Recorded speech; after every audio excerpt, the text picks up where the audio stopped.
नमस्कार, स्वागत, अभिवादन आपका। मैं दुर्गेंद्र चौहान हूं।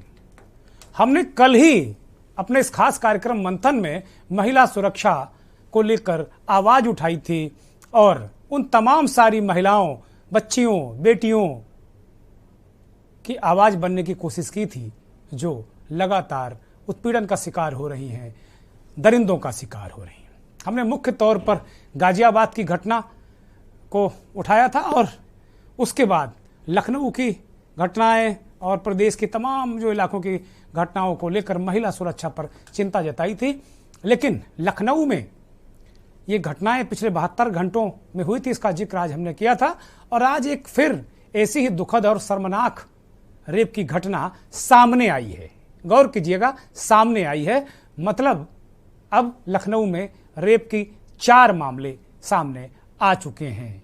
आज सुबह ये कहा जा रहा था कि 90 घंटे के अंदर ये 4 मामले प्रकाश में आए। हालांकि जो चौथा मामला है ये घटना पहले हुई है, प्रकाश में अब आया है। प्रशासन महिला अपराधों पर लगाम लगाने की बात करता है। तमाम जो सिस्टम, तंत्र, पुलिस बहुत सारे दावे करती है। इन दावों के बावजूद महिलाओं और बच्चियों के साथ हैवानियत हो रही है। ऐसे में हम सोचने पर मजबूर हैं कि आखिर इन दुष्कर्म करने वालों का इलाज है क्या। आखिर आंकड़े बताते हैं कि साल दर साल महिला अपराधों में इजाफा हो रहा है। ये तब है जब महिला अपराधों को लेकर सख्त कार्रवाई हो रही है और सरकारें भी सख्त हैं, ये कहा जा सकता है। इसके बाद भी अगर देखें तो घटनाएं रुकने का नाम नहीं ले रही। ये सवाल बड़ा सवाल है। आज फिर मंथन में कल मैंने कहा था, महिला एक्टिविस्ट और तमाम जो हमारे पॉलिटिकल लोग जुड़े थे उनसे मैंने कहा था कि ये बहस अधूरी है, ये चर्चा अधूरी है। हम फिर करेंगे इस पर मंथन और आज हम उसी महिला सुरक्षा की बात करने के लिए फिर मंथन में आए हैं और आज इसी पर मंथन करेंगे।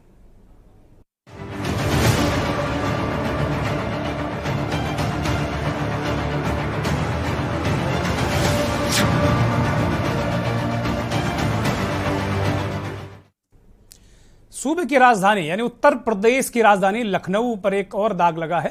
3 घटनाएं रेप की हो चुकी हैं। एक छात्रा ऑटो से जा रही थी, वहां उस गैंगरेप का शिकार हुई। एक पार्क में बच्ची गैंगरेप का शिकार हुई। इस तरह की एक और घटना हुई। 3 घटनाएं हुई थी और चौथी घटना प्रकाश में आई जहां एक महिला कुछ समय पहले लखनऊ के प्रतिष्ठित भाऊराव देवरस संयुक्त चिकित्सालय ज्वाइंट हॉस्पिटल में इसमें इलाज कराने के लिए आई थी और उसके साथ दरिंदगी की गई। आरोप है कि महिला को नशीला इंजेक्शन दिया गया और फिर उसके साथ घिनौनी वारदात की गई। इस वारदात को अंजाम देने के आरोप वहां के अस्पताल के वार्ड बॉय और एक डॉक्टर पर भी लगे हैं। पुलिस ने वार्ड बॉय को तो गिरफ्तार कर लिया है, लेकिन डॉक्टर फरार बताया जाता है या उसकी कहीं अन्यत्र पोस्टिंग हो गई है। पुलिस अभी तक उस डॉक्टर के पास पहुंच नहीं पाई है। ऐसा नहीं है कि महिला सुरक्षा पर सरकारें या सरकार उत्तर प्रदेश की काम बिल्कुल नहीं कर रही है। महिला सुरक्षा के लिए एडीजी महिला एवं बाल सुरक्षा का पद भी गठित किया गया है और पीड़ित महिला को बेहतर माहौल उपलब्ध कराने के लिए जगह जगह महिला थानों की तादाद बहुत सारी इस प्रदेश में हो गई है। पिंक बूथ बनाए गए हैं, टोल फ्री नंबर भी जारी किए गए हैं। कोर्ट में दोषियों को कठोर सजा दिलाने के लिए अभियोजन विभाग को भी सक्रिय बनाया गया है। इन तमाम प्रयासों के बावजूद महिला सुरक्षा का माहौल बना नहीं, पूरी तरीके से बन नहीं पा रहा है। दुष्कर्म जैसी घटनाएं लगाम नहीं लग सकी हैं, नहीं लग रही हैं, जबकि ये तय है, ये तब है जब दोषियों को कड़ा संदेश देने के लिए पिछले 5 वर्षों में दुष्कर्म एवं हत्या के मामलों में दर्जनों दोषियों को कोर्ट ने सजाए मौत सुनाई है। चर्चा आज इसी पर कि वो कौन से कदम अथवा प्रयास होंगे और वो अभी कितने प्रयास और किए जाएं ताकि ये घटनाएं, महिला अपराध, महिलाओं के खिलाफ होने वाले क्राइम रुक सकें। एक आंकड़ा मेरे पास है 2021 तक का, 19, 20 और 21 तक का जो एनसीआरबी का आंकड़ा है। अभी इस वर्ष 22 का आंकड़ा अभी तक एनसीआरबी का जो पूरा आंकड़ा होता है वो है उपलब्ध नहीं है। उसमें उत्तर प्रदेश देश में तीसरे स्थान पर है, राजस्थान पहले स्थान पर है, मध्य प्रदेश दूसरे स्थान पर है महिला अपराधों के मामले में। एक रिपोर्ट आप देखेंगे, उससे सारी स्थिति समझ में आ जाएगी, दूध का दूध और पानी का पानी।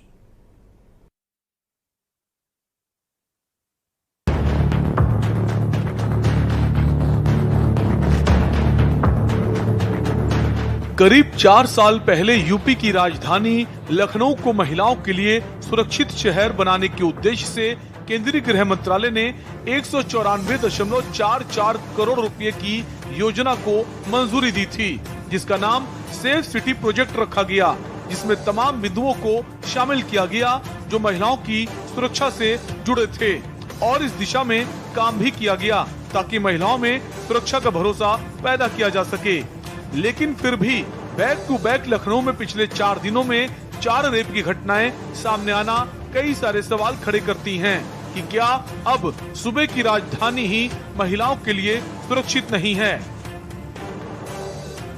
दरअसल लखनऊ के महानगर स्थित भाऊराव देवरस संयुक्त चिकित्सालय में एक महिला मरीज ने नशीला इंजेक्शन देकर गैंगरेप की बात कही है। गैंगरेप का आरोप अस्पताल के वार्ड बॉय और एक डॉक्टर पर लगा है। इस मामले में दोनों आरोपितों के खिलाफ गैंगरेप सहित अन्य धाराओं में रिपोर्ट दर्ज कर ली गई है। वहीं पुलिस ने वार्ड बॉय सत्यप्रकाश अवस्थी को गिरफ्तार कर लिया है। बिल्कुल डॉक्टर की भी गिरफ्तारी की जाएगी। पहले हमारे लिए साक्ष्य संकलन करना आवश्यक है और साक्ष्यों को संकलन करके टीमों को भेज दिया गया और मुझे विश्वास है कि हम अति शीघ्र ही इसमें जितनी भी बची हुई कार्रवाई उसे पूर्ण कर लेंगे। दोषी व्यक्ति की गिरफ्तारी सुनिश्चित की जाए। महिला द्वारा लगाया गया आरोप अत्यंत गंभीर है, जो कि इस हॉस्पिटल में न तो महिला के परिवार के द्वारा या उसके द्वारा कोई भी शिकायत यहाँ दर्ज कराई गई है, न थाने में इस बाद में 5 महीने बाद के आसपास जो है थाने में दर्ज कराई गई है। उससे जो दर्ज कराई है, जो थाने के सिपाही या एसआई ने हमें बताया कि मामला जो है गंभीर है, उसमें यहाँ के वार्ड बॉय को अपनी हिरासत में ले गए हैं परसों।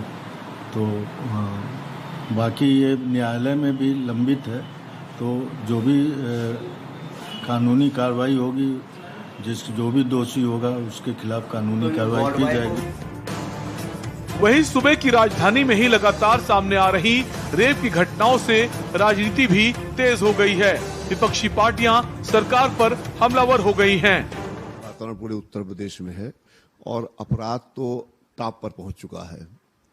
व्यवस्थाएं सारी फेल हो गई हैं और जो कर्मचारी हैं और अधिकारी हैं, सब लोग एक डर, भय और बुलडोजर के तहत काम कर रहे हैं।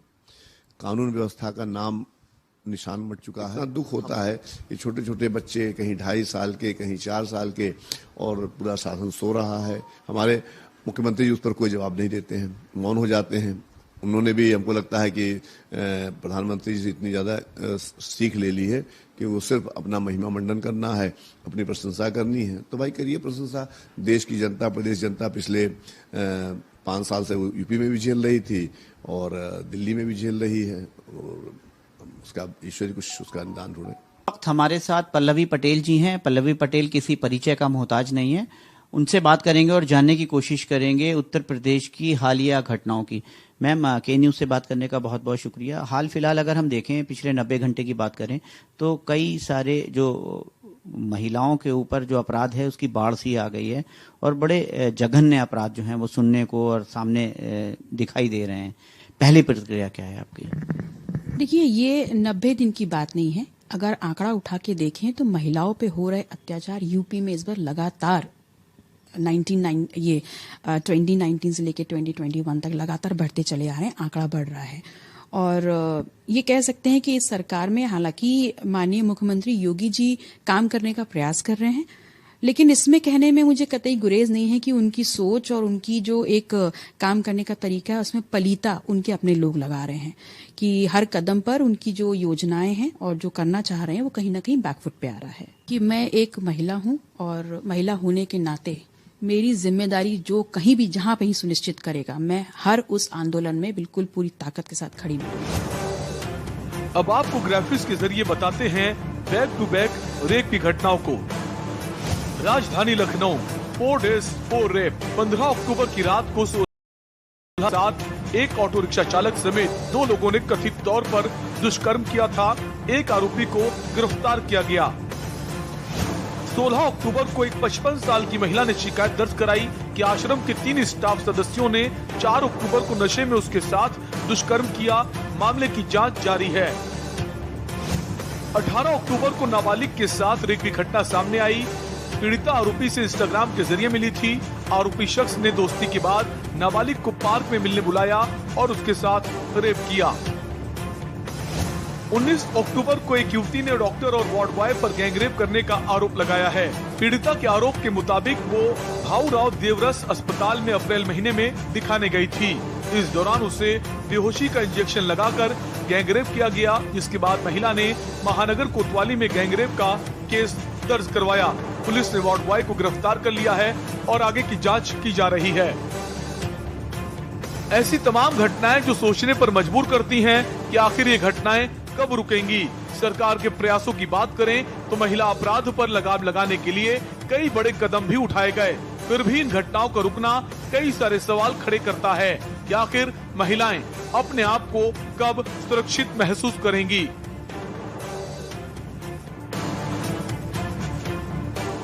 जब रक्षक ही बन जाए भक्षक तो आदमी कहाँ जाए। भाऊराव देवरस संयुक्त चिकित्सालय के सामने हम खड़े हैं। आज जो घटना हमारे सामने आई है झकझोर देने वाली है। सामाजिक रूप से एक चिकित्सक को भगवान का दर्जा दिया गया है, लेकिन साफ तौर पर आज एक भगवान ने अपने पेशे को शर्मसार करने का काम किया है। महिला के साथ एनेस्थीसिया दे करके रेप का मामला एक डॉक्टर पे आरोप लगता है, उसके वार्ड बॉय पे आरोप लगता है और महिला लोक लाज के डर से मामले को 3 महीने तक 4 महीने तक दबा कर रखती है। इसलिए क्योंकि उसे मालूम है कि शायद उसकी सुनवाई ना हो, शायद उसे सुनने वाला कोई ना हो।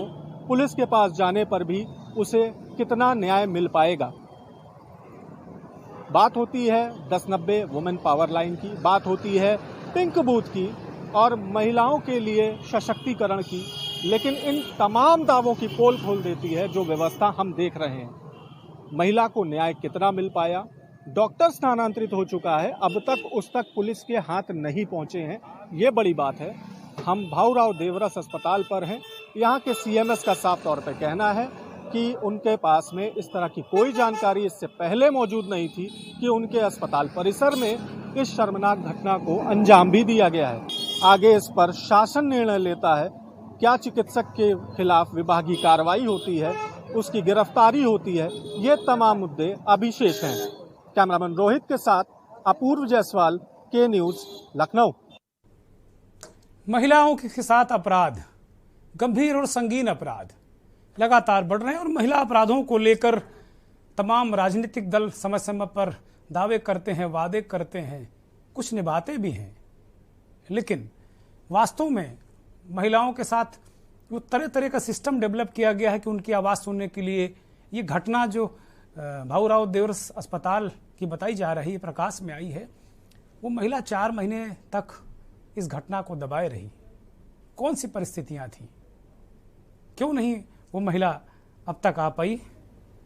और जो महिलाओं के खिलाफ अपराध हैं, क्राइम हैं, उनको लेकर मुझे लगता है मीडिया भी बहुत बात नहीं करता है। ये भी एक दुखद पहलू है, बहुत बात नहीं करता है। मैं पूर्व में देखता था तो महिला अपराधों पर और ओवरऑल अपराधों पर मीडिया बात करता था, खुलकर बात करता था, मुद्दों को रखता था, लेकिन इधर हाल के वर्षों में ये काम मीडिया ने भी करना बंद कर दिया है, सिस्टम को झकझोरना बंद कर दिया है। कोई भी सरकार, उत्तर प्रदेश के मुख्यमंत्री, जैसा अभी विपक्ष के नेता पल्लवी पटेल ही कह रही थी कि मुख्यमंत्री जी करना चाहते हैं, वो विपक्ष के नेता हैं, कैमरावादी पार्टी की विधायक हैं, सपा की टिकट पर लड़ी हैं, डिप्टी सीएम केशव मौर्य को हराया है, वो कह रहे कि मुख्यमंत्री की इच्छा को पलीता लोग लगा रहे हैं। सच बात है, सच बात है। एक कोटरी बना के सब बहुत अच्छा है, बहुत अच्छा है, बहुत अच्छा एक चश्मा पहनाने की कोशिश करते हैं जो शासन और सत्ता चलाने वाले लोग, और तंत्र, सब कुछ अच्छा अच्छा दिखाया जाता है। कल भी हमने मंथन महिला सुरक्षा, महिला उत्पीड़न, महिलाओं के खिलाफ अपराध पर किया था और काफ़ी गर्मा गर्म चीज़ें हुई थी। आज एक और अपडेट कर दूं कि मेरठ जोन के, बल्कि रेंज हो गया, मेरठ के आईजी प्रवीण कुमार ने एक प्रेस कॉन्फ्रेंस करके दावा किया है कि जो कल गाजियाबाद में महिला के साथ गैंगरेप की घटना का मुकदमा लिखा गया था, वो घटना फर्जी है, वो घटना झूठी है और इसके बाद भी 3 लोगों की गिरफ्तारी की गई है। ये अपडेट भी है। मंथन में मेहमानों का पैनल जुड़ गया है। लखनऊ की और उत्तर प्रदेश की जाने मानी वरिष्ठ पत्रकार अमिता मिश्रा जी हमारे साथ जुड़ी हैं। अमिता जी, बहुत स्वागत, बहुत अभिनंदन और बहुत आभार के न्यूज को वक्त देने के लिए। प्रेमा मिश्रा जी पूर्व मंत्री हैं, समाजवादी पार्टी की वरिष्ठ नेता हैं, वो भी हमारे साथ जुड़ गई हैं। प्रेमा जी, बहुत स्वागत, बहुत अभिनंदन और बहुत आभार वक्त देने के लिए। शत्रुपा पांडे सामाजिक कार्यकर्ता, शत्रुपा जी बहुत स्वागत, बहुत अभिनंदन और बहुत आभार आपका। भारतीय जनता पार्टी की वरिष्ठ नेता प्रवक्ता शबनम पांडे जी भी हमारे साथ जुड़ी हैं। शबनम जी बहुत स्वागत, बहुत आभार, बहुत धन्यवाद आपका। और गाजियाबाद से महिला अधिकारों के लिए लड़ने वाली महिला सामाजिक कार्यकर्ता सीमा त्यागी जी भी हमारे साथ जुड़ी हैं। सीमा जी बहुत शुक्रिया, बहुत धन्यवाद आपका और बहुत आभार के न्यूज़ को वक्त देने के लिए। मंथन, शबनम जी से ही आज शुरू करते हैं। आमतौर पर सब कुछ सुनने के बाद शबनम जी से जवाब लेते हैं, लेकिन आज शबनम जी से ही शुरुआत करते हैं। शबनम जी, एक लखनऊ में भी घटना प्रकाश में आई है। घटना 4 महीने पहले पुरानी है। अब मैं देख रहा था केवल राजधानी तो अस्पताल में गैंग रेप, आश्रम में गैंग रेप, पार्क में रेप और एक और घटना, 4 घटनाएं केवल लखनऊ में। मिर्जापुर की एक घटना आई कि 15 साल की छात्रा के साथ गैंग रेप, देवबंद की घटना आई, वहां भी गैंग रेप। इस तरह की घटनाएं बहुत सारी हो रही हैं और मैं ये नहीं कह रहा हूं कि खाली उत्तर प्रदेश में ही हो रही हैं, मैं ये बिल्कुल ही नहीं कह रहा हूं। राजस्थान देश में 1 नंबर पर है महिला अपराधों में, मध्य प्रदेश दूसरे नंबर पर है और उत्तर प्रदेश तीसरे नंबर पर है।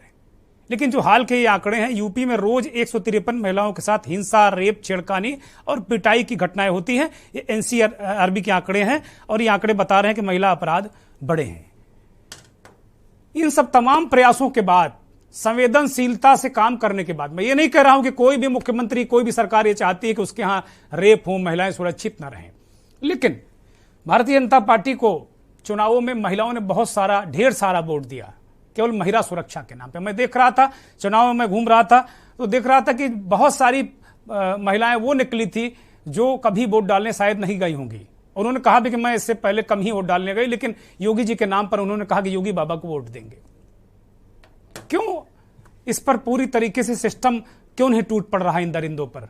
शबनम जी, निश्चित तौर पे आपने जो आंकड़े पेश किए एनसीआरबी के वो भी सही हैं, पर एक आंकड़े एनसीआरबी ने और पेश किया था। वैसे मैं इस संवेदनशील मामले में आंकड़े नहीं देना चाहती थी, पर क्योंकि आपने पेश किया तो मैं भी दूं।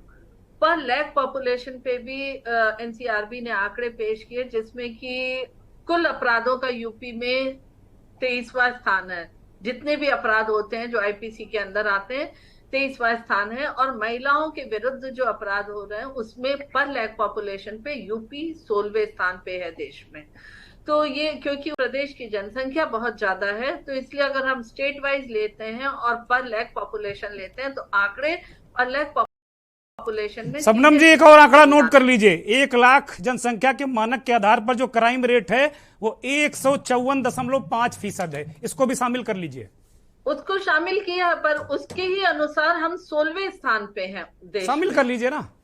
नहीं, वो मुझे मालूम है। वही मैं आंकड़ों पे नहीं जाते हैं, संवेदनशीलता की बात करिए। हाँ, संवेदनशीलता से बात करना चाहती हूँ। आपने आंकड़े पेश किए थे इसलिए मैंने आंकड़े पेश किए हैं। अब दूसरी बात, निश्चित तौर पे भारतीय जनता पार्टी की सरकार, माननीय योगी आदित्यनाथ जी जो मुख्यमंत्री हैं, उन्होंने 0 टॉलरेंस की नीति महिलाओं के विरुद्ध अपराध के लिए अपनाई और लगातार कन्विक्शन रेट को बेहतर किया, जो देश में सर्वश्रेष्ठ कन्विक्शन रेट उत्तर प्रदेश का है। एक समय था जब अखबारों की सुर्खियां बनती थी और मीडिया की, जबकि पर डे 24 रेप होता था, 21 अटेम्प्ट टू रेप होता था, 13 मर्डर, 33 किडनैपिंग, 19 दंगे, 136 चोरियां और ना जाने क्या क्या मतलब एक दिन में 7,650 क्राइम हुआ करता था। और तब प्रदेश की जनता ने कहीं ना कहीं त्रस्त होकर हमारी सरकार को लाया। आज निश्चित तौर पे हमारी सरकार के आने के बाद इस पर लगाम लगाया गया, इसे शून्य नहीं कर पाए हम। इसका प्रयास लगातार रहेगा, लेकिन हमने अपराध की संख्या प्रतिदिन के इससे कम किया है। पूरी तरीके से सरकार ने शासन प्रशासन को चुस्त दुरुस्त किया है, लेकिन कहीं भी अगर प्रशासनिक तौर पे कोई चूक होती है तो उस पर भी हम उन प्रशासनिक अधिकारी और कर्मचारियों को बाहर का रास्ता दिखाने या उन पे कार्रवाई करने पे पीछे नहीं रहते। निश्चित तौर पे हम महिला होने के नाते इस बात को चाहते हैं कि हम जिस समाज में रहते हैं उस समाज में ऐसे क्राइम, इवन ईव टीजिंग भी जो होती है महिला के साथ, वो भी नहीं होना चाहिए। शून्य अपराध होना चाहिए महिलाओं के विरुद्ध, तभी हम अपने को सशक्त और मानेंगे कि हम आज विश्व के सबसे सशक्त महिला समाज में से हैं। लेकिन निश्चित तौर पे सरकार के सभी प्रयास है, हमने आंकड़े जरूर कम किए हैं, कन्विक्शन रेट बढ़ाया है, और वो दिन दूर नहीं होगा जब ये आंकड़े शून्य को छूता हुआ प्रतीत होगा। अपराध शून्य कोई समाज नहीं होता, क्योंकि रामराज के समय भी बंदीगृह हुआ करता था, लेकिन फिर भी हम इस परिकल्पना के साथ जब काम करते हैं तो निश्चित बिल्कुल ठीक है। प्रेमा जी के पास चलते हैं। प्रेमा जी, शबनम जी इशारा कर रही, चूंकि इनके पहले आपकी ही सरकार थी, आप सरकार में मंत्री थी और बड़ी जिम्मेदार नेता हैं, जो कह रहे हैं कि भाई बहुत सारा आंकड़ा इन्होंने भी दिया कि भाई इतने आपके शासन काल में होते थे, मुझे तो वो आंकड़ा भी याद भी नहीं, चूंकि गणित हमारी उतनी मजबूत है नहीं। तो अब शबनम जी कह रहे हैं कि भाई हम लोगों ने बहुत ठीक ठाक किया है, राम राज्य का दावा तो नहीं कर रही, कह रहे हैं कि राम राज्य भी राम राज्य नहीं था, उसमें बंदी गृह थे तो अपराध है, तो लगभग वही बात इन्होंने कह दी। प्रेमा जी, पहले हम आपके चैनल को बहुत बहुत धन्यवाद देते हैं कि आप इस प्रक्रिया पर, इस माहौल में आप मंथन का रखे हैं। सबको इसके लिए चिंतन करना चाहिए और मंथन करना चाहिए, उस पर अपना जो है प्रतिक्रिया देना चाहिए। रही बात पिछली गवर्नमेंट की, तो अब ये तो नहीं कहा जा सकता कि माननीय अखिलेश जी ने कुछ काम ही नहीं किया और यही जो है रेप होता रहा या और भी तमाम गुंडागर्दी होती रही, ये सब ये हम मानने को इसलिए नहीं तैयार हैं कि माननीय अखिलेश जी जब गवर्नमेंट में आए थे तो उन्होंने ही 100 नंबर बनाया था, उन्होंने 1090 बनाया, उन्होंने जो है पुलिस वालों को, हम एक आध जगह मीटिंग में गए, हम बाल आयोग में थे, उसमें मेंबर थे, तो उस समय हम जो है कई जगह मीटिंग लिए, हम बस्ती में भी गए और भी कई जगह, मतलब पूरे उत्तर प्रदेश में जाते थे। तो उसमें उन्होंने जो है एक सीओ आए, मीटिंग में आना था, डीएमओ सारे लोग आए और सीओ साहब जो है लेट हो गए। हमने पूछा कि आप सर कहाँ रह गए, मीटिंग में नहीं मौजूद थे। बोले सर हम वहाँ इतनी दूर से, मतलब उन्होंने बताया, और एक भी सड़क सही नहीं है जिससे हमारी गाड़ी 2 बार पंचर हो चुकी। तो हमने पूछा उनसे कि क्या करना चाहिए, आप हमें बताएं, हमें आप सलाह दें कि इसके लिए क्या करना चाहिए। वो तो जानकारी है, लेकिन फिर भी अगर हम लोगों से सलाह लेते हैं, अपने लोगों से, समाज से, अपने पुलिसकर्मियों से, तो ज्यादा बेटर होता। तो उन्होंने कहा मैम अब ये देखिए, हम उतनी दूर से आए, तब तक तो इतने बड़े केस हो जाएंगे कि हम उसको नहीं संभाल पाएंगे। तो संभालने की कोशिश करते हैं लेकिन नहीं संभाल मिलता। फिर हमने उनसे कहा, फिर तो इस पर जो है बताया कि चौराहे या थोड़ी 10 किलोमीटर दूरी पर पुलिस का अगर पहरा लगा दिया जाए, पुलिस को तैनात कर दिया जाए, तो हमारे यहाँ क्राइम बंद हो जाएगा, बहुत कम हो जाएगा। माननीय अखिलेश जी ने देखिए 100 नंबर का वो किया, 1090 किया, और भी तमाम इन्होंने जगह दिया, तमाम बनाया पुलिस वालों के लिए, उनको गाड़ियां दी, उनको मोटरसाइकिल दी, मोटरसाइकिल पर पुलिस का वो पहरा का लगा दिया कि आप राउंड करेंगे, आप जाके हर गली हर मोहल्ले में पहुंचेंगे। अब उनके जमाने में ये था कि 10 मिनट के अंदर लोगों को पहुंचना है, और लोग पहुंचे। फिर हमने माननीय अखिलेश जी से कहा कि देखिए भैया, इस तरीके से माननीय मुख्यमंत्री जी हो रहा है, तो ये बहुत जरूरी है कि महिलाओं की सुरक्षा और बेटियों की सुरक्षा के लिए, समाज की सुरक्षा के लिए ऐसा करना चाहिए। फिर उन्होंने उसको लागू किया। अब आपने देखा होगा कि उनके जमाने में ही थे, इतने सालों से सब गवर्नमेंट चली आ रही थी, ऐसा नहीं कि बीजेपी की गवर्नमेंट नहीं बनी है और कांग्रेस की नहीं बनी, बसपा की नहीं बनी, लेकिन हर चौराहे पर उन्होंने ऐलान कर दिया कि 5 मिनट के अंदर पुलिस हर हालत में किसी भी जगह होगा हर जगह पहुंचेगी, और पहुंची। अब उन्हीं के देखिए, पुलिस वालों के पास डीजल का पैसा नहीं होता था, पेट्रोल का पैसा नहीं होता था, गाड़ियां नहीं होती थी, किसी की गाड़ियां वो ले लेते थे, तब उसके बाद चलते थे। तो ये सारी उपलब्धता उन्होंने दिलाई जो आज आपकी इस गवर्नमेंट में उसका सहयोग, उसका उपलब्धता इनके काम आ रहा है। हमारा कहने का मतलब यह है, चाहे वो सपा की गवर्नमेंट हो, चाहे बीएसपी के हो, या कांग्रेस हो, या अदर या बीजेपी की हो, ऐसी घटनाएं नहीं घटनी चाहिए जो हमारी महिला, हमारी लड़कियों के साथ घट रही। वो ठीक है कि इन्होंने उस पर थोड़ा सा टाइट हुए हैं, थोड़ा सा ये उसको ज्यादा देखभाल कर रहे हैं, उसके लिए लोगों पर शिकंजा कस रहे हैं, लेकिन ऐसा क्या शिकंजा नहीं हो पा रहा है, ऐसा सीएमओ पर नहीं कर पा रहे हैं, ऐसे पुलिस डिपार्टमेंट में नहीं कर पा रहे हैं कि आए दिन, अब बताइए लखनऊ में अगर 4 दिन 15, 16, 18, 19 आप गिना रहे हैं, और इतने दिन में 4 क्राइम इस तरीके के हो गए, दुष्कर्म हमारी लड़कियों के साथ हो गए।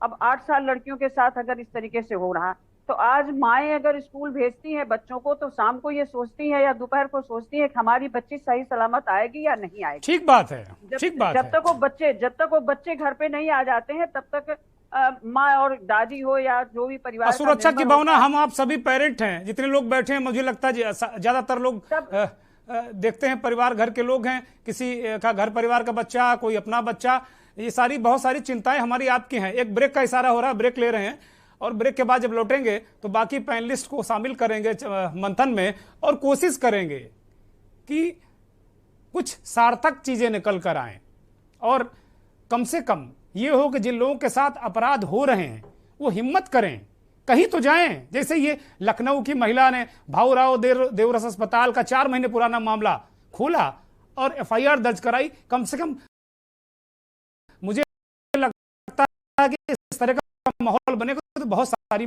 महिलाएं आएंगी अपनी आप बीती बताने। क्या हुआ है, आप के न्यूज़, खबरों का सारथी। देखें कौन नया खिलाड़ी आया है, समझा देते हैं, प्यार से समझाएंगे। ये तो अपनी जुबान है। जुबान एक हो तो दिल भी एक होने चाहिए।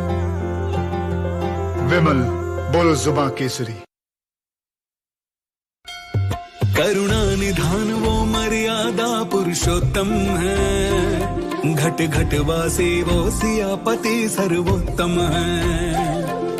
राघव रघुवीर वो रघुवंश के रघुनंदन है, दीपों के इस उत्सव में श्री राम का अभिनंदन है, श्री राम का अभिनंदन है, श्री राम का अभिनंदन है। भव्य दीपोत्सव उत्सव है, जो ये की धार है, सरकार है। श्री राम का अभिनंदन है, श्री राम का अभिनंदन है। एक दिया राम जन्मभूमि के निर्माण का, एक दिया आस्था का, प्रेम का, विश्वास का, एक दिया अयोध्या के चहुमुखी विकास का, एक दिया सभ्यता परंपरा के मान का, एक दिया रोशन जन जन के कल्याण का, एक दिया तरक्की की ऊंची उड़ान का, एक दिया दीपों के नए कीर्तिमान का। आइए आस्था के असंख्य दीपों से सुसज्जित इस दीपोत्सव के साक्षी बने और प्रभु श्री राम का अभिनंदन करें। अलौकिक अयोध्या, आधुनिक अयोध्या। गोल्डी हिंग का तड़का लगे तो सभी दबा के खाते हैं। गोल्डी हिंग, कण कण में जान। देखें कौन नया खिलाड़ी आया है, समझा देते हैं, प्यार से समझाएंगे। ये तो अपनी जुबान है। जुबान एक हो तो दिल भी एक होने चाहिए। विमल, बोलो जुबान केसरी। आप देख रहे हैं के न्यूज़, खबरों का सारथी।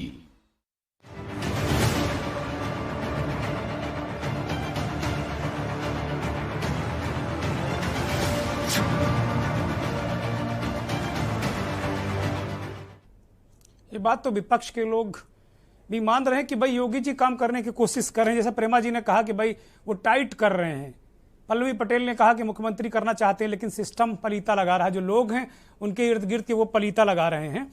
लेकिन बड़ा सवाल है, शबनम जी ने एक तर्क दिया कि यहाँ की आबादी ज़्यादा है और वो कह रहे हैं कि स्थान पर हम हैं, जो प्रति लाख जनसंख्या के आधार पर जो क्राइम रेट है उसमें हम 16वें स्थान पर हैं, और हमारा नज़रिया इसे उलट देखने का है, हम 154.5% हमारा क्राइम रेट है। शत्रुपा पांडे जी के पास चलते हैं।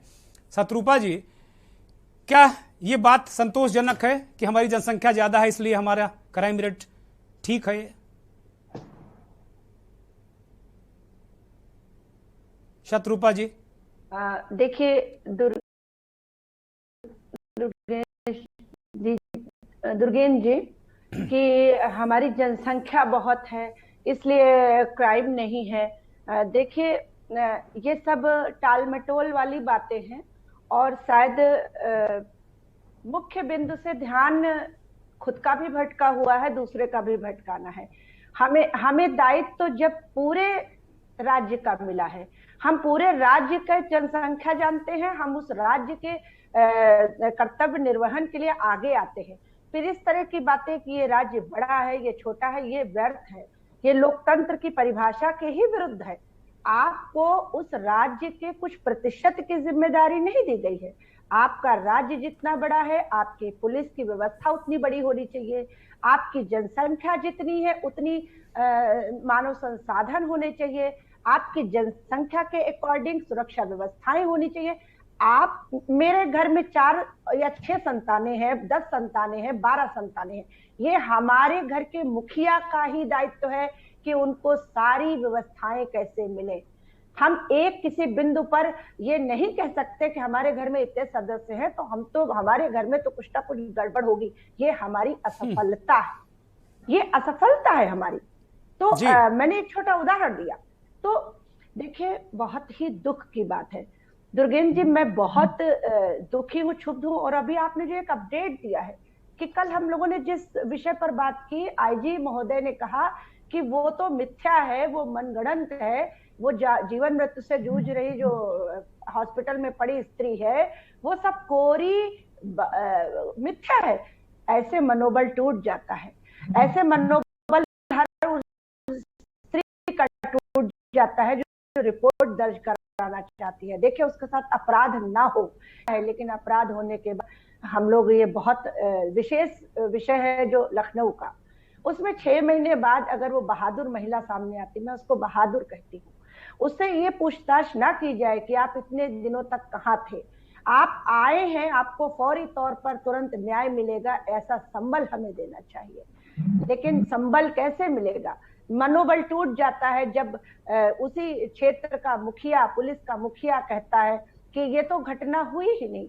देखिए शत्रुपा जी फिर गिरफ्तारी भी कर ली, आईजी महोदय 3 लोगों की गिरफ्तारी भी कर ली। वो जीपीएस लिए घूम रहे हैं, कह रहे हैं कि भाई इसका एक मित्र था, उसके साथ जा रही थी, इसके मित्र और दोनों का मोबाइल बंद था। वो ऐसा लग रहा है वो प्रेम कहानी सुना रहे हैं, वो घटना का नामकरण नहीं कर रहे हैं। देखिए हाथरस घटना में तो आईजी साहब मेन जो अधिकारी उन्होंने कहा था कि रेप ही नहीं हुआ। तो इसमें भी कह रहे हैं, इसमें भी यही बात कर रहे हैं, वो फर्जी जीटीबी अस्पताल में फर्जी भर्ती हो गई और दिल्ली की महिला आयोग के जो अध्यक्ष स्वाति मालीवाल हैं वो झूठी हैं 1 नंबर की। जी, हम सब झूठे हैं, हम सब झूठे हैं। बलात्कार तो कहीं हो ही नहीं रहे हैं, कोई क्राइम नहीं हो रहा है, सिर्फ और सिर्फ सुरक्षा है। अभी एक बात, बहुत एक संवेदनशील विषय, आज की बहस में एक पॉइंट छूट गया है, वो हमसे भी छूट गया, शायद आपसे भी छूट गया। लखीमपुर की एक बच्ची विद्यालय नहीं जा पा रही है, कक्षा 8 की बच्ची विद्यालय। हम लोग कई बहस इस पर अभी इसको शामिल किया जाए। मैं अपने साथियों से कहूंगा कि लखीमपुर के इस विषय को शामिल किया जाए और इस पर कंप्लीट स्टोरी मंगवाई जाए। दुर्गेन जी, हम लोग का एक और हम लोगों की भी समस्या है, हमारी मतलब हमारी और आपकी भी समस्या है, ये पूरे संपूर्ण समाज की एक समस्या है। घटनाएं इतनी ताबड़तोड़ हो रही हैं कि आज जो घटना होती है हम उस पर ट्विटर और जितनी भी सोशल मीडिया है उस पर हम लोग बैठते हैं। हम लोग का मतलब है सारी आबादी की बात कर रही हूँ।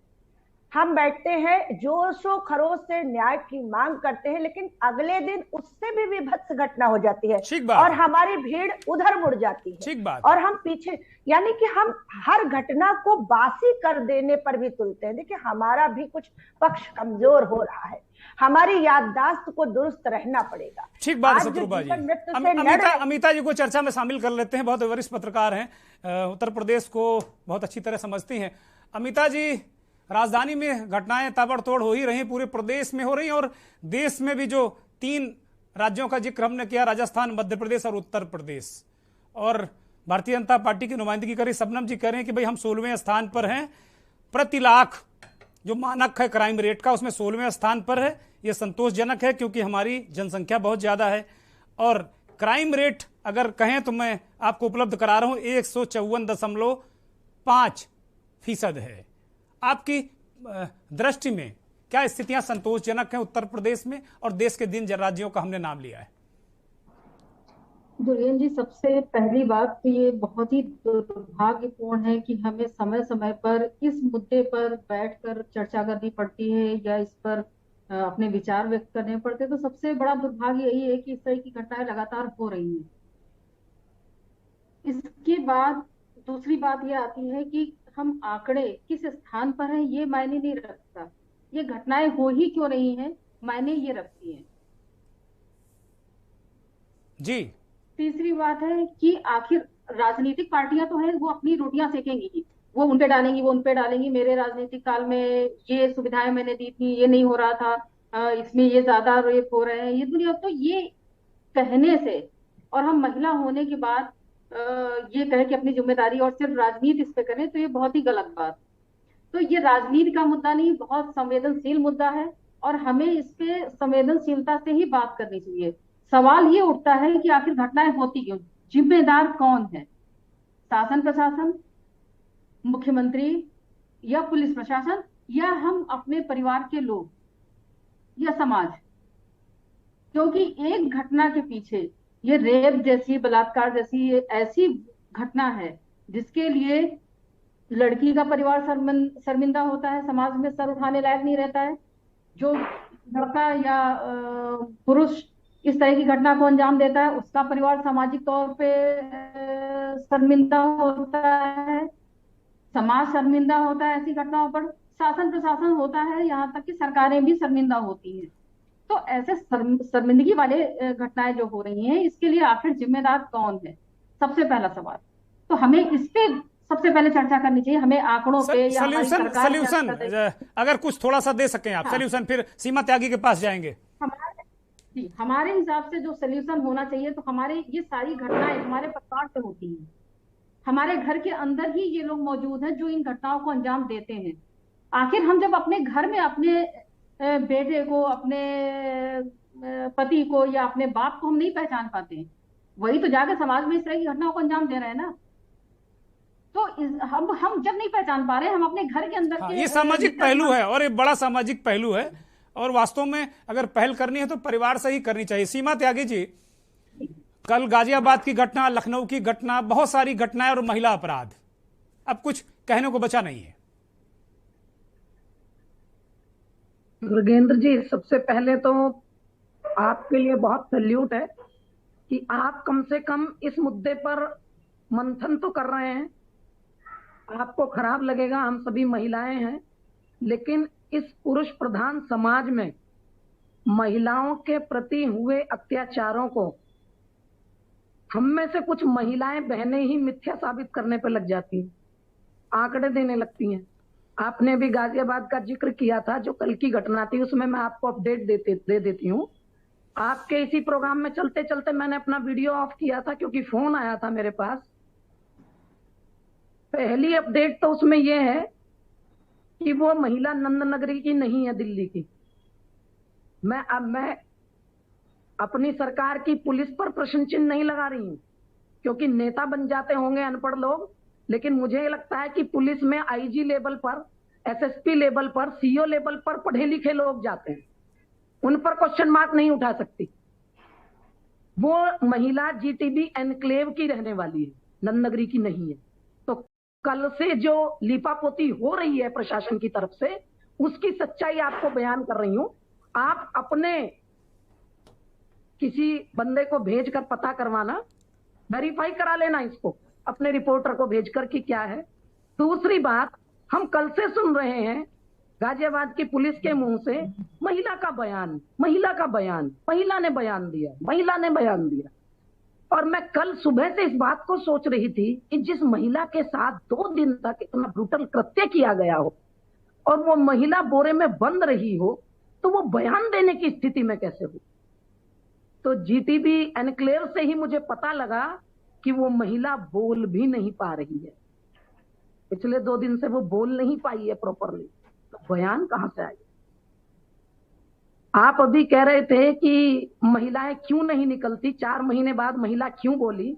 अगर आईजी रैंक के अधिकारी ऐसी हुई घटना को फर्जी साबित कर रहे हैं तो क्या उनसे कोई ये क्वेश्चन सीमा जी, मैं अपने आप को भी जिम्मेदार मानता हूं, अपने पत्रकार साथियों को मैं जिम्मेदार मानता हूं और मैं इस मंथन के मन से मैं माफी मांगता हूं, नारी शक्ति से माफी मांगता हूं कि हम पत्रकार, पुरुष और नारी की बात नहीं, हम पत्रकार भी अब भूल गए हैं पत्रकारिता करना। अब हम नहीं उठाते मुद्दे, अब हमारे साथ दूसरे मुद्दे पत्रकारिता में शामिल हो गए हैं। आप कंटिन्यू करिए। देखिए, आईजी लेवल के व्यक्ति इस चीज को फर्जी बताने में लगे हुए हैं। चलो मान लेते हैं फर्जी है, तो 3 लोगों को क्यों हिरासत में रखा है कल से। अगर मामला फर्जी है तो 3 लोगों को हिरासत में क्यों रखा। अगर मामला फर्जी है तो मेडिकल रिपोर्ट क्यों नहीं पीसी में दिखाई। मेडिकल रिपोर्ट में लिखा होगा फर्जी है। अगर मामला फर्जी है, रेप नहीं हुआ, तो मेडिकल रिपोर्ट में डॉक्टर्स देते ना। आपने कल डॉक्टर का बयान लिया था तो डॉक्टर्स कह रहे थे अभी चल रही है प्रक्रिया, है ना, स्थिर है स्थिति। आज तो अगर पीसी करी जा रही है आईजी लेवल के व्यक्ति से तो डॉक्टर का कोई बयान नहीं आया। तो नहीं, वो इस बात को कह रहे हैं सीमा जी, इस बात को कह रहे हैं कि वो गाजियाबाद और मेरठ के अस्पताल में उस महिला ने डॉक्टरी कराने से इनकार कर दिया और अपने परिचित अस्पताल में गई। उनका इशारा ये है आईजी प्रवीण कुमार का। इस चीज को दूसरे तरीके से कही गया कि महिला दिल्ली की रहने वाली है, जीटीबी एनक्लेव की, और उसको उठाकर गाजियाबाद के सरकारी अस्पताल में भर्ती किया जाता है या यूपी के सरकारी अस्पताल में भर्ती किया जाता है। लेकिन क्योंकि वो दिल्ली की रहने वाली है तो उसका दिल्ली के अस्पताल पे भरोसा है। जीटीबी हॉस्पिटल भी सरकारी हॉस्पिटल है, आप समझ सकते हैं, हम सब समझ सकते हैं, चाहे ना कहें कि यूपी के सरकारी अस्पतालों की और सरकारी स्कूलों की हालत कैसी है, हमसे आपसे छुपी नहीं है। तो अगर मैं गाजियाबाद की रहने वाली हूं और मुझे कुछ दिक्कत होती है तो मैं गाजियाबाद के हॉस्पिटल को प्रीफर करूंगी ना। मुझे कोई कहने लगे कि नहीं आप बुलंदशहर के हॉस्पिटल में जाए तो मेरे ऊपर भी क्वेश्चन मार्क लगेगा। मेरे दिमाग में बात आएगी कि जिस जगह मैं रहती हूँ, मेरे घर के पास है, मैं वहां जाऊं। तो चीजों को गलत तरीके से प्रिडिक्ट करना और गलत डायरेक्शन में चीजों को ले जाना, और आईजी रैंक के अधिकारी, एसएसपी रैंक के अधिकारी जब इस तरीके की महिलाओं के बारे में टिप्पणी करते हैं तो दुर्गेंद्र भाई बताइए कैसे महिलाएं निकल के अपनी बात कह पाएंगी, कैसे कह पाएंगी महिलाएं अपनी बात। आप सोचिए कि ठीक है, आंकड़े आपने भी बहुत सारे दे दिए, दूसरी तरफ से भी बहुत सारे आंकड़े आ गए। हम ये बताना चाह रहे हैं कि मैंने चोरी 10 रुपए की और मुझसे पहले वाला जो था उसने 1000 की, इसलिए मैं पाक साफ हूं, ये बताना चाह रहे हैं। ऐसे हम अपने आप को डिफेंड कर रहे हैं, ऐसे हम अपने आप को पार्टी विद डिफरेंस कह रहे हैं। और ये तो बहुत ही शर्मनाक है कि हम ये कहें कि मेरे प्रदेश का मुखिया तो बहुत चाहता है सब कुछ करना, लेकिन उसके आसपास के लोग उसे करने नहीं दे रहे। ये कितनी गलत बात हम कह रहे हैं। फिर मुखिया बने रहने का अधिकार क्या है उन्हें। अगर वो अपने, मैं अगर कहूं कि मेरे घर में 2 बच्चे हैं और मैं कहूं नहीं 1 होता तो मैं अच्छे से संभालती, 2 को नहीं संभाल पा रही, तो मुझे अपने आप शर्म आनी चाहिए अपनी। तीसरी बात हम ये कह के कि मेरा घर बहुत बड़ा है, प्रदेश बहुत बड़ा है, क्या जब इलेक्शन में वोट मांगने निकलते हैं तब प्रदेश बड़ा नहीं होता? ताबड़तोड़ रैलियां होती है गाजियाबाद में, बुलंदशहर में, एटा में, इटावा में, सब जगह सारे नेताओं की, तब प्रदेश बड़ा नहीं होता। कि जब मुसीबतें आती हैं, जब परेशानियां जनता पर आती हैं, तो उनको आप नंबर 1 सामाजिक कुरीतियां कह दो, नंबर 2 समाज को गैर जिम्मेदार कह दो, नंबर 3 आप कह दो प्रदेश बहुत बड़ा है, नंबर 4 आप कह दो नहीं दूसरी जगह ज्यादा हो रहा है, हमारे यहाँ कम हो रहा है, फिर आप कह दो पहले वाले जो थे वो ज्यादा करते थे अब कम है। अरे भाई, पहले वाले कुछ नहीं करते थे, इसीलिए तो जनता ने आपको सिलेक्ट किया। लेकिन आप भी क्या कर पा रहे हैं? आप आंकड़ों की बाजीगरी दिखा रहे हैं। 100% से ज्यादा क्राइम रेट है, 154 आपने कहा, तो क्या उस पर हम अपनी पीठ थपथपाएं कि हम कुछ कर रहे हैं? आप बताइए, एक आंकड़ा मुझे बता दीजिए, बाकी आंकड़े मैं भी नहीं जानती, कि क्या अब से पहले, जब से दुर्गेंद्र भाई आप पत्रकारिता कर रहे हैं, क्या अब से पहले आपने प्रदेश की राजधानी में 90 घंटे के अंदर अंदर 4 अपराध सुने हैं ऐसे महिलाओं के? नहीं सुने ना। और उसी राजधानी में हमारे आज के मुख्यमंत्री भी बैठे हैं, पूर्व सारे मुख्यमंत्री भी बैठे हैं, लेकिन कोई कुछ नहीं करता। सबनम जी, कोई बहुत सबनम जी, बहुत गंभीर सवाल सीमा त्यागी जी ने उठाए हैं, बहुत गंभीर सवाल हैं। मुझे लगता है आपको बहुत संजीदगी से इनका जवाब देना चाहिए। बोलिए सबनम जी।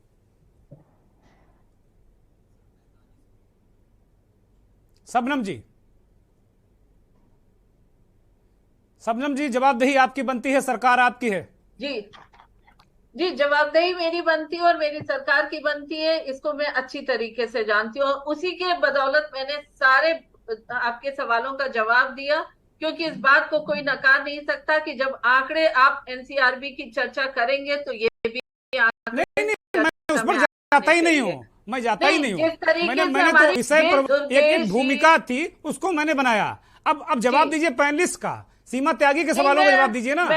मैं सभी पैनलिस्ट का जवाब दे रही हूँ। देखिए, जब आंकड़े आएंगे तो सभी आंकड़े सामने आने चाहिए, ये मेरा कहना है। और अगर हम कोई भी चीज, अगर हम महंगाई पे चर्चा करते हैं तो पहले क्या दाम था और आज क्या दाम है, अपराध पे चर्चा करते हैं तो पहले क्या अपराध था और आज क्या हुआ। अगर बढ़ा तो सरकार ने कोई काम नहीं किया, घटा तो सरकार का प्रयास जरूर माना जाएगा। लेकिन ऐसे संजीदगी इसमें संवेदनशील मुद्दे पे अगर कोई राजनीति करने लगे, सरकार पे केवल प्रहार करके और तमाम शब्द बोल के ये सोचे कि हम सबकी जिम्मेदारी खत्म होती है, तो सबसे पहले, और ये कहना कि दूसरी महिला खड़ी हो जाती है बचाव के लिए, कोई नहीं खड़ा होता। कहीं कोई कह नहीं रहा बलात्कार हुआ है तो हुआ है, कोई भी पैनल में बैठी महिला इस बात को इनकार नहीं कर सकती, और ना मैं इनकार करती हूँ ना मेरी सरकार इनकार करती है। लेकिन सबसे बड़ी बात है कि सरकार ने जो प्रयास किए हैं, शून्य अपराध नहीं हुआ ये भी मैंने कहा, पर वो अगर पैनल में किसी को नहीं सुनाई देता तो इसका मतलब किसी न किसी द्वेष भाव से अपने वक्तव्यों को रखा जा रहा है, जबकि ये संवेदनशील मुद्दा है। इसमें कहीं ना कहीं सरकार के प्रयास, समाज के प्रयास को भी उतना ही महत्व हम देते हैं। जैसे अभी पैनल में बैठी एक पत्रकार ने कहा, मैं बहुत उनकी बातों के साथ सहमत होती हूँ कि वो जो दरिंदे हैं वो हम सभी के परिवार के ही हैं, कि वो किसी का बेटा होगा, किसी का पति, किसी का भाई या किसी का पिता होगा, पर उस पर हम चर्चा करने से मुंह मोड़ते हैं, क्योंकि हम सभी को केवल राजनीति करनी है। मेरी सरकार, तेरी सरकार, या आप जिसके समर्थक हो उसकी सरकार और जिसके विरोध में हो उसकी सरकार। मैं यही जानना चाहती हूँ, अगर आंकड़े पे चर्चा हुई तो क्यों इतनी समस्या पर आइए ना, आंकड़ों मत उलझिए सबनम जी, समस्या पे आइए, सवालों का जवाब दीजिए ना, आंकड़ों मत उलझिए। अगर आंकड़े, मैं ये तो नहीं कह रहा हूं उत्तर प्रदेश 1 नंबर पर, राजस्थान 1 नंबर पर है, मध्य प्रदेश 2 नंबर पर है, उत्तर प्रदेश 3 नंबर पर है। आपने कहा जनसंख्या हमारी ज्यादा है, वो विषय रखा गया। दुर्गेश जी, आप भी जानते हैं पहले उत्तर प्रदेश पहले नंबर पे था, लेकिन मुझे आंकड़ों से कोई लेना देना नहीं। आपने आंकड़ा शुरू किया तो मैंने आंकड़ों को सही रास्ता, मैंने गुनाह कर दिया, मैं माफी मांग लेता हूँ, समस्या पे आ जाइए, मैंने गुनाह कर दिया। तरीके से हमारी बहन त्यागी जी जिस तरीके से प्रहार कर रही है, मुझे लगता है त्यागी जी पॉलिटिकल नहीं है, वो एक आम महिला है, नौकरी करती है, रोज आती जाती हैं, वो नेता नहीं है। पॉलिटिकल मुद्दों से दूर होकर चर्चा करें। ना मुझे किसी पॉलिटिकल पार्टी में कोई पद है दुर्गेंद्र भाई, आप जानते हैं, क्योंकि जो आप पॉलिटिकल पार्टी की प्रहार कर रही हैं। अच्छा ठीक है, हम इस चर्चा को, सीमा जी और सबनम जी शांत हो जाइए। मैं शत्रुपा जी के पास जाता हूं। शत्रुपा जी, जैसा कि अमिता मिश्रा जी ने कहा, क्या इस समस्या का हल केवल जो सोशल, जो सामाजिक हल है, क्या इसको सामाजिक तरीके से हल किया सकता है, इसका और कोई हल नहीं है? कभी नहीं हो सकता, दोनों प्रयास होने चाहिए। दुर्गेंद्र भाई, देखिए दुर्गेंद्र जी, बोलिए सीमा जी को बाद में लेंगे, शत्रुपा जी बोलिए। जी देखिए दुर्गेंद्र जी, वो बात सब ठीक है, कि समाज के स्तर से, ये समाज के स्तर से ठीक होना है, लेकिन एक बात जरा समाज की भी परिभाषा जल्दी से मैं बता दूं। समाज में सामाजिक नियंत्रण के कुछ साधन सुनिश्चित किए गए हैं। उसमें औपचारिक साधन हमारी कानून व्यवस्था है, हमारी राज्य सरकारें हैं, ये औपचारिक व्यवस्था है। अनौपचारिक सबनम जी उनको शुरू करने दीजिए, पहले बोलने दिए, मैं आपको दूंगा मौका, मैं पूरा मौका दूंगा। सबनम जी बोलिए। तो मैं जरा स्पष्ट कर दूं कि समाज में घट रही घटनाएं, लेकिन समाज को सुव्यवस्थित रखने के लिए उसके खाके खींच दिए गए थे। यानी औपचारिक एजेंसियां थी, न्याय व्यवस्था, कानून, पुलिस, राज्य सरकारें, ये औपचारिक एजेंसियां हैं। अनौपचारिक परिवार संस्था जो विवाह है उसके यौन संबंध को नियंत्रण करने के लिए एक संस्था बनाई गई, विवाह, कि उसमें आप यौन संतुष्टि करिए, ये बनाया गया। लेकिन हम औपचारिक संस्थाओं पर ज्यादा बल देंगे। औपचारिक संस्थाएं क्या करती हैं? उनमें भय व्याप्त करती हैं। कितना भी 30 मार खा भी हो, कितना भी दैत्य हो, कितना भी नरभक्षी हो, उसे पता चल जाए कि मैं किसी महिला की तरफ आंख उठा के देखूंगा, 2 दिन में मुकदमा दर्ज होगा, तीसरे दिन सलाखों पे जाऊंगा, चौथे दिन फांसी के लिए कमर कस जाएगी। अच्छे फन्ने खा घर से बाहर नहीं निकलेंगे दुर्गेन जी। ठीक कर रही, ठीक कर रही, मैं सहमत हूं आपकी बात से। हर मनुष्य में दोनों प्रवृत्तियां मैंने देखा है शत्रुपा जी, मैंने देखा है दिल्ली में, मैंने देखा है दिल्ली में जब ये निर्भया कांड के बाद आप अगर वहां कनॉट प्लेस पर चले जाएं तो लोग कहते थे नजरें झुकाकर चलो। आप अगर किसी के साथ जा रहे हैं तो कहते थे नजरें झुकाकर चलो, सामने देखोगे अगर लड़की ने शिकायत कर दी देखने पर भी तो डंडे मार के बंद किया जाओगे। ये था, ये मैंने महसूस किया है। एक और छोटा सा पॉइंट रख दूं, महिलाओं पर शक सुबह करना और उनको कटघरे में लाना बंद कर दिया जाए। अब जैसे ये देर हुई, लोग, पुलिस सबसे पहला सवाल करती है इतने दिनों तक आप कहां थे? जी। विषय ये नहीं है हमारे समाज का ताना बाना। ये मैं कल से चुकी है बहस चल रही, मैं कई बार रख चुकी हूँ, आज के न्यूज पर दोपहर में भी ये बात रखी। फिर मैं बता दूं, समाज का ताना बाना अभी उतना दुरुस्त नहीं है, लेकिन अगर कोई हिम्मत करके आया तो आप उसको सीख बाद में दीजिए, पहले न्याय दे दीजिए। ठीक बात है सबनम जी, सीख बाद में लेते रहेंगे। शत्रुपा जी करिए, सीख बाद में लेते रहेंगे, पहले न्याय दीजिए, उसकी सुनिए। बोलिए सबनम जी, कुछ कहना चाह रही थी आप, मेरे इस सवाल का जवाब भी दीजिएगा। हाँ, दुर्गेश जी इनकी बातों को मैं मानती हूँ कि हाँ, सीख से पहले न्याय देने की जरूरत है। और न्याय कैसे दिलेगा? जब कन्विक्शन रेट बढ़ेगा। इस बात से मुझे लगता है पैनल में सभी लोग सहमत होंगे। और कन्विक्शन रेट उत्तर प्रदेश का बड़ा है पहले से। कितना जरा बता दीजिए, कितना परसेंटेज? आपको बता देती हूँ, बता दीजिए, हमारे पास आंकड़े नहीं है, बताइए। कन्विक्शन रेट देश का पहले स्थान पे पहुंचा है और 7,713 अपराधियों पे अपराधी कन्विक्ट हुए हैं। परसेंटेज बताइए कितना हो रहा है? 100 मुलजिम पकड़े जा रहे हैं तो 4 को दंड मिल रहा, 5 को मिल रहा, 30 को मिल रहा है, 100 को 100 मिल रहा, उसको बताइए। देखिए, वो मैं आपको निकाल के बताती हूँ। अभी मैं इतना जरूर बताती हूँ कि पहले स्थान पे हो, पर ये भी मैं आपको निकाल के बताऊँ। दूसरा, सरकार के प्रयासों को भी मैं बताती हूँ। सरकार ने 1535 स्थानों में महिला डेस्क बनाया, वन स्टॉप सेंटर, जो कि निर्भया के बाद सभी प्रदेशों को बोला गया था। और उत्तर प्रदेश पहला प्रदेश है कि अपने 75 जिलों में उसने वन स्टॉप सेंटर खोला, जिसमें काउंसलर होता है, 181 की गाड़ियां होती हैं, पुलिस अधिकारी होते हैं, और वो तमाम ऐसे केसेस को फोन पे या सामने आके जो महिलाएं बोलती हैं उसको लेती हैं और उस पर कार्रवाई करती हैं। लगातार आप अखबारों पे देखते हैं कि कैसे कैसे केसेस को वो सॉल्व करती रही हैं। मिशन शक्ति चलाया गया, जिसमें सामाजिक संगठन के लोग होते हैं, पुलिस अधिकारी होते हैं, राजनीतिज्ञ होते हैं, तमाम लोग मिलकर मिशन शक्ति का काम कर रहे हैं। रोमियो स्क्वाड चलाया गया, 181 और 1090 को स्ट्रेंथन करा गया, मजबूत किया गया। इसको कोई इनकार नहीं कर सकता। पिंक बूथ खोला गया, बेटी पढ़ाओ बेटी बचाओ के अंतर्गत। निश्चित तौर पर सरकार प्रयास कर रही है, इससे कोई इनकार नहीं कर रहा। प्रेमा जी, जो प्रयास जो सरकार के हैं ये आप काफी मानती हैं। दूसरा मसला ये है कि अभी एक सबनम जी ने कहा कि इसका जो सामाजिक हल है, अमिता जी ने भी उस पर जोर दिया। आपका क्या नजरिया है इस पर कि समाज चाहे तो चीजें सुधर जाएंगी?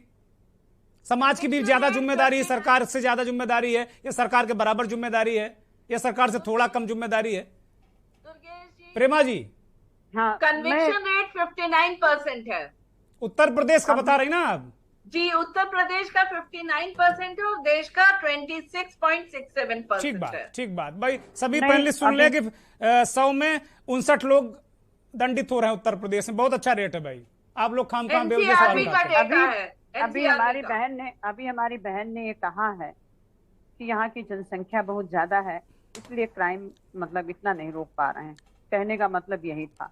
हमारा तो कहने का मतलब यह है कि जितनी जनसंख्या ज्यादा है उतनी हमारी बहू बेटियों को, हमारी बच्चों को ज्यादा सुरक्षित रहना चाहिए, क्योंकि समाज भी गली मोहल्ले में खड़ा है और पुलिस डिपार्टमेंट और सारे विभागों के लोग खड़े हैं। इसमें सबसे बड़ी कमजोरी हमारे हेड का होता है, जो माननीय मुख्यमंत्री जी हैं। मुख्यमंत्री जी को अगर यही नहीं पता रहेगा, अभी हमारी बहन ने कहा है कि नीचे के लोग इस तरीके के क्राइम करवा रहे हैं या कर रहे हैं, और हमारे मुख्यमंत्री जी बहुत अच्छा काम कर रहे हैं, तो वो गलत बात नहीं, ये मैंने नहीं कहा। नहीं, इन्होंने, शबनम जी ने नहीं कहा। अभी बहुत सारी जो दूसरे जो बयान हमने सुनाए तो उसमें इस बात को कहा कि नहीं मुख्यमंत्री करना चाहते हैं। शबनम जी ने इस बात नहीं कही जी। हमने आपको नहीं कहा, मैंने अपनी बहनों को, मतलब बहन ने ऐसा कहा। हमारा कहने का मतलब है कि मुख्यमंत्री जी काम वाकई अच्छा कर रहे हैं आप लोगों के हिसाब से। यहाँ पक्ष विपक्ष की बात यहाँ है कि ज्यादा है, वहां ज्यादा सुरक्षा होना चाहिए, क्योंकि हर गली और मोहल्ले में इतनी ज्यादा जनता है कि वो उसको देखती है। अब प्रॉब्लम यह है कि पहली गवर्नमेंट क्या किया, अगली गवर्नमेंट क्या कर रही है, आने वाली, और आप क्या कर रहे हैं। ठीक बात। आपके गवर्नमेंट में कितना सुरक्षा व्यवस्था हुआ, कितनी पुलिस की व्यवस्था हुई, आपके पुलिस डिपार्टमेंट या आपके और भी तमाम डिपार्टमेंट जितने हैं, चाहे वो स्वास्थ्य के हों, शिक्षा के हों, तो वो सब लोगों ने कितनी सुरक्षा की लोगों की। बड़ा सवाल है कि कितनी सुरक्षा की। ठीक है, पहले वालों ने क्या क्या क्या किया, क्या नहीं किया, क्या नहीं किया, इसमें हम तो सवाल नहीं उठाना है। हमको अपनी बहन बेटियों को, अपने समाज को। अमिता जी आपके पास आ रहे हैं। मंथन अब अंतिम चरण में है और कंक्लूड करिएगा बहुत जल्दी से कि सुरक्षित रखना है। क्या अमिता जी, क्या ये जनसंख्या का वाला मुद्दा होना चाहिए कि भाई जनसंख्या ज्यादा है इसलिए हम कंट्रोल नहीं कर पा रहे हैं, और क्या जो प्रयास हैं सरकार के वो संतुष्ट हैं आप, एक महिला पत्रकार होने के नाते, एक महिला होने के नाते? देखिए, महिला होने के नाते और एक महिला पत्रकार होने के नाते मैं समाज के दोनों पहलुओं को बहुत अच्छी तरह से जानती हूँ। बहुत सारी महिलाएं हमारे पास भी आती हैं कि हमारे साथ ऐसा हुआ वैसा हुआ, और उसके बाद वो अपने बयान से ही मुकर जाती हैं। दूसरा बात हुआ है पॉपुलेशन की, तो पॉपुलेशन का मतलब ये थोड़ी कि सब क्रिमिनल बन जाएंगे और उस हिसाब से आप सुरक्षा व्यवस्था, अरे अगर कानून व्यवस्था है तभी तो पकड़े जा रहे हैं क्रिमिनल। कानून व्यवस्था कहीं ना कहीं तो है ना, वो किसी भी सरकार में रही हो, सब सरकारों में पकड़े जाते हैं, सजा भी मिलती, सब कुछ होता है। लेकिन मुद्दा यह है, पहले परिवारों में एक व्यक्ति के 10 से 12 बच्चे तक होते थे, 15 बच्चे तक होते थे, तो इसका मतलब पॉपुलेशन एक ही घर में इतनी ज्यादा हो जाती थी, जो आज अगल बगल के 4-5 घरों में जो होती है वो एक घर में होती थी। तब तो नहीं कोई व्यक्ति रेपिस्ट बन जाता था या कोई क्रिमिनल बन जाता था। ठीक बात। तो पॉपुलेशन मुद्दा नहीं है। पॉपुलेशन का मतलब ये थोड़ी कि गली कूचों में गुंडे घूमने लगेंगे फिर उसी रेशियो में हम पुलिस और कानून व्यवस्था का इंतजाम करें। तो ये पॉपुलेशन वाली बात कि हम पॉपुलेशन ज्यादा है इसलिए क्राइम ज्यादा हो रहा है, ये बिल्कुल गलत बात है। मैं इससे कतई सहमत नहीं हूँ। जब तक हम अपने घरों में, अपने समाज में, और रही बात कभी कभी महिलाओं की सारी बातों पे, मैं महिला होने के नाते कहना चाहूंगी कि सारी बातें सच नहीं होती हैं। जितने मामले इसमें आते हैं उसमें कुछ मामले जो महिलाओं को हथियार दिया गया है कि आप अमिता जी ने इस मंथन को नया एंगल दिया है। अब चूंकि वक्त बिल्कुल हमारे पास 1 मिनट से भी कम का है, इसलिए हम इस पर बहुत लंबी बहस नहीं जाएंगे। सीमा त्यागी, फाइनल कमेंट आपका कि सॉल्यूशन क्या है? आरोप, नकारापन, सब कुछ है, मान लिया, लेकिन इसका सॉल्यूशन क्या है? योगेंद्र भाई, मेरे हिसाब से सॉल्यूशन ये होना चाहिए कि एक तो हमारी जो शिक्षा व्यवस्था है उसमें महिलाओं के लिए आत्मरक्षा कंपलसरी होना चाहिए जी, कि 10th पास का सर्टिफिकेट के साथ साथ उसको कम से कम 1 साल की आत्मरक्षा का ट्रेनिंग सर्टिफिकेट भी दिया जाए। दूसरी बात, सॉल्यूशन अपने आप हो जाएगा अगर सफाई ऊपर से शुरू करेंगे। आपकी अपनी विधानसभा में ये नहीं है, ये पता नहीं क्यों शबनम जी को लगा कि मैं टारगेट कर रही हूं, मैं किसी पॉलिटिकल पार्टी से नहीं हूं। एग्जाम्पल घर का पिता सेट करता है बेटों के लिए। अगर मेरी विधानसभा में आधे से ज्यादा लोग ऐसे बैठे हैं जिनके ऊपर महिलाओं के खिलाफ मुकदमे चल रहे हैं, और उनका महिमा मंडन हो रहा है तो मैसेज अच्छा नहीं जाएगा। बड़ी बात है, बड़ी बात है। तीसरी बात, अगर मैं रेपिस्टों को छोड़ देती हूं अच्छे आचरण के कारण तो उसका भी मैसेज अच्छा नहीं जाएगा। एक बात और, मुझे अपने शासन प्रशासन को यह मैसेज देना पड़ेगा, पुलिस को मुझे ये 100% कहना पड़ेगा कि आप महिलाओं के खिलाफ जितने भी अत्याचार होते हैं उनको तुरंत सॉल्व कीजिए, नहीं तो आपके ऊपर एक्शन लिया जाए। ठीक बात है, बहुत शुक्रिया, बहुत शुक्रिया। वक्त बिल्कुल इजाजत नहीं दे रहा है। बहुत शुक्रिया। बहुत सारे महत्वपूर्ण सुझाव सभी पैनलिस्ट ने दिए। सीमा त्यागी जी आपका भी बहुत धन्यवाद, शबनम जी आपका भी बहुत धन्यवाद, शत्रुपा जी बहुत धन्यवाद, अमिता जी बहुत धन्यवाद, और बहुत सारे, प्रेमा जी का भी बहुत धन्यवाद, समाजवादी पार्टी की बहुत वरिष्ठ नेता। और धन्यवाद और आभार उन करोड़ों दर्शकों का जो के न्यूज को देखते हैं, इस खास कार्यक्रम मंथन को देखते हैं। वास्तव में हल यही है कि पुलिस तुरंत मसले को लिखे, टरकाए नहीं। अगर गलत है तो गलत कह दे, सही है तो सही कह दे, लेकिन कम से कम जो कुछ कहे वो खारिज होना, उसको खारिज करने के लिए पर्याप्त तथ्य होने चाहिए। और महिलाओं के प्रति संवेदनशीलता ज्यादा होनी चाहिए सरकारों में, पुलिस में और तंत्र में। और अंतिम बात ये कि एक सीमा त्यागी ने एक नया सॉल्यूशन दिया। उन्होंने कहा कि कम से कम आत्मरक्षा का एक कोर्स होना चाहिए पाठ्यक्रम में। ये बड़ी महत्वपूर्ण बात है। शबनम जी मुझे लगता है सरकार तक इस बात को पहुंचाएंगे। चलते चलते अब वक्त हो चला है कि हम भारत जोड़ो यात्रा की बात करें। भारत जोड़ो यात्रा जिसे राहुल गांधी और तमाम देश भर के एनजीओ लेकर चल रहे हैं, युवाओं का साथ मिल रहा है, बुजुर्ग भी बढ़ चढ़ कर आगे आ रहे हैं। इसकी एक अनोखी तस्वीर सामने आई जिसमें एक बुजुर्ग महिला राहुल गांधी को गले लगाकर किस तरीके से अपना प्यार लुटा रही। देखिए इस तस्वीर को। बहुत बहुत धन्यवाद। नमस्कार।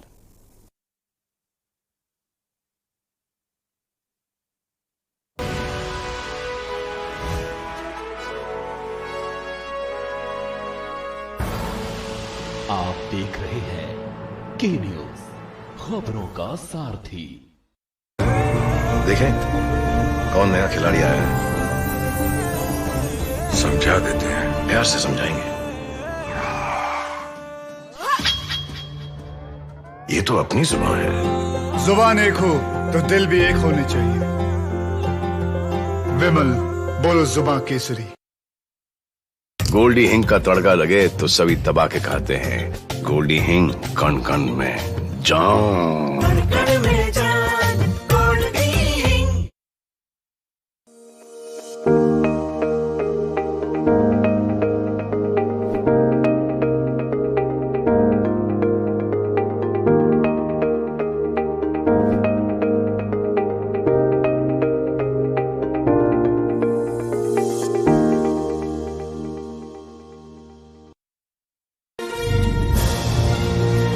आज की इस भाग दौड़ भरी जिंदगी में समस्याएं हमारे जीवन का एक अंग बन चुकी हैं। हम व्यापार से संबंधित समस्याओं से जूझ रहे हैं, हम स्वास्थ्य से संबंधित समस्याओं से भी जूझ रहे हैं। हमारे बच्चे हमारी बात नहीं सुनते और हम अपने रिलेशनशिप को लेकर भी समस्याओं से घिरे हुए हैं, क्योंकि आज का आधुनिक युग समस्याओं का एक जंजाल बन चुका है।